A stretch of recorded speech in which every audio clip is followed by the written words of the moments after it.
So I tell you again, this essentially means from that moment forward, there was no real solid limits to the power of Congress. Even though the Founding Fathers had gone way out of their way to make clear that there were limits, there were stringent limits, and this was to be a limited purpose government, a government possessing only those powers that were specifically limited and enumerated given to Congress. From that moment forward, Congress stopped asking the question whether it could, because the answer was always yes. And at the same time, it also stopped asking the subsidiary, related, and more important question of whether it should, under the Constitution, do anything, because the answer was always yes. The only limit was their own imagination, because the Supreme Court was not going to be any kind of a barrier. The Supreme Court always said yes. So just like children who discover that their parents will say yes to anything, those children will do whatever they want, sometimes to their own detriment, sometimes to the detriment of their parents and their house and their belongings. Same is true with Congress when the answer is always yes. And so they continue to enact things again and again and again. And what has happened is that they no longer feel accountable under the Constitution. When they do these things, they never stop and think, am I doing violence to the principle enshrined in the Constitution and made clear in the 10th Amendment that our federal government is one of limited enumerated powers? They don't ask that question because they don't have to, because the Supreme Court has given Congress a free pass. They've said the answer is always yes. So all they have to do is say, look, the Supreme Court said we could. And so that's what they do.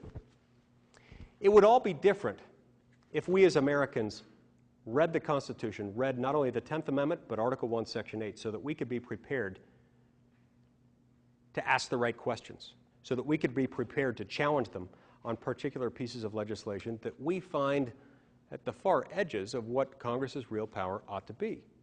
Now, there are going to be disputes as to what is and isn't appropriate for Congress to do under Article 1, Section 8, especially under the Commerce Clause. But the fact that the question is difficult, the fact that people might disagree about what the answer to the question is, doesn't mean that the question shouldn't be asked. So, if you forget everything else that I tell you tonight, I want you to remember one thing. One thing. Please, please, please, read Article 1, Section 8. It'll take you maybe 2.5 minutes, and it's written in pretty plain English, even though it was written in 1787. It's pretty easy to understand. Read it, and then reread it, and think about it, and then talk to your children about it, talk to your parents about it, talk to your friends and your neighbors and your coworkers, and encourage them to do the same thing. See, because what will happen if all of a sudden we start picking up the slack that was left when the Supreme Court stopped asking the difficult questions, we can make the difference. If we hold them accountable for not recognizing the limited nature of our federal government, they will start behaving differently. I had tears almost come to my eyes when I read that article that Representative Hughes was talking about a few minutes ago. Somebody actually had the audacity to ask Nancy Pelosi, what is it that gives Congress the power under the Constitution to mandate universal health coverage? She looked at the person and scornfully said, "Are you serious?" And then repeated it again, "Are you serious?" And then stormed off and refused to answer the question. She was appalled that somebody would have the audacity to ask her that. She was probably also scared to death because she probably had no idea how she was going to answer it.